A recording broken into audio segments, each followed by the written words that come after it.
ஆச்சி பாதாம் ட்ரிங்க். ஆச்சி பாதாம் ட்ரிங்க் ஒன்னு வாங்கினா ஒன்னு ஃப்ரீ.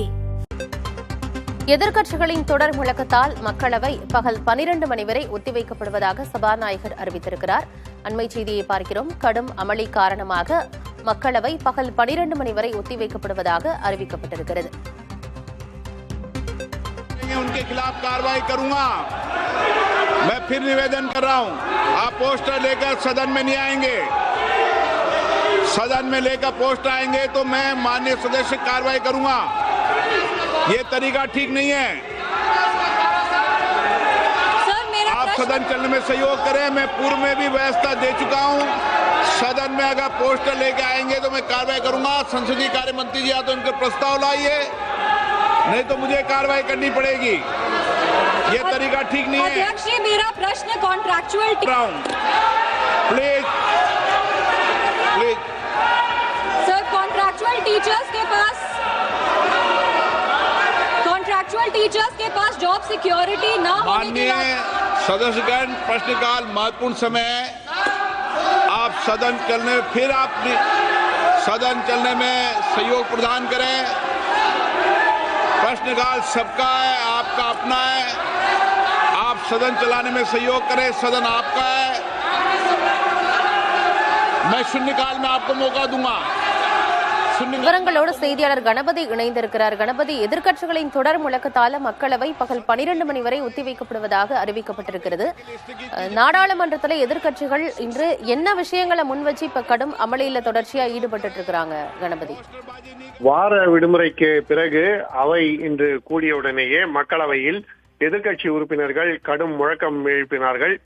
மக்களவை தொகுதிகள் மறுசீரமைப்பு, நீதிபதி ஒருவர் வீட்டிலே ரொக்க பணம் பிடிபட்டது மற்றும் வாக்காளர்கள் பட்டியல் முறைகேடு என பல்வேறு கட்சிகள் பல்வேறு விதமான பிரச்சனைகள் தொடர்பாக முழக்கங்களை எழுப்பினார்கள். அதிலும் பல எதிர்க்கட்சிகளை சேர்ந்தவர்கள் பதாகைகளை கையில் ஏந்தியிருந்தார்கள். இதற்கு சபாநாயகர் கடும் ஆட்சேபம் தெரிவித்தார். இது அவையின் விதிமுறைகளுக்கு மீறியது எனவும் கேள்வி நேரம் நடைபெற அனுமதிக்க வேண்டும் எனவும் பலமுறை கேட்டுக்கொண்டார். இருந்த போதிலும் முழக்கங்கள் தொடர்ந்ததால் தற்போது மக்களவை 12 மணி வரை ஒத்திவைக்கப்பட்டிருக்கிறது. மாநிலங்களவையிலும் தற்போது கடும் அமளி ஏற்பட்டுள்ளது. மாநிலங்களவையிலே மத்திய அமைச்சர் கிரண் ரிஜிஜு ஒரு குற்றச்சாட்டை முன்வைத்தார்.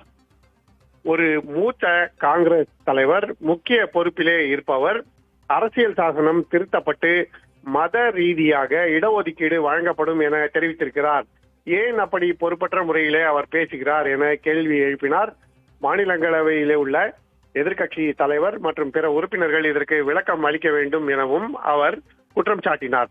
ராகுல் காந்தி மத ரீதியாக இடஒதுக்கீடு அளிக்கப்படும் என பேசியதை குறிப்பிட்டுத்தான் கிரண் ரிஜிஜு இப்படி பேசுகிறார் என எதிர்க்கட்சிகளைச் சேர்ந்தவர்கள் கடும் எதிர்ப்பு தெரிவித்தார்கள். இதற்கிடையே மத்திய அமைச்சர் JP நட்டா, அண்ணல் அம்பேத்கர் மத ரீதியாக இடஒதுக்கீடு இல்லை என்பதை தெளிவாக குறிப்பிட்டிருக்கிறார். அரசியல் சாசனத்திலே இது விரிவாக விளக்கப்பட்டிருக்கிறது. அப்படி இருக்கும்போது அரசியல் சாசனத்துக்கு எதிராக மக்களவை எதிர்க்கட்சி தலைவர் என்கிற முக்கிய பொறுப்பிலே இருப்பவர் எப்படி பேசலாம் என கேள்வி எழுப்பினார்.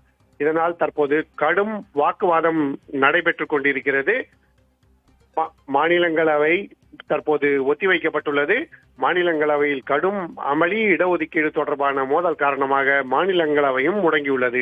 ஆகவே மக்களவை மற்றும் மாநிலங்களவை இரண்டு அவைகளுமே வாரத்தின் முதல் நாளன்றே முடங்கியிருக்கின்றன. ஆனந்தி, தகவல்களுக்கு நன்றி. கணபதி. ஆச்சி பாதாம் ட்ரிங்க். ஆச்சி பாதாம் ட்ரிங்க் ஒன்னு வாங்கினா ஒன்னு ஃப்ரீ.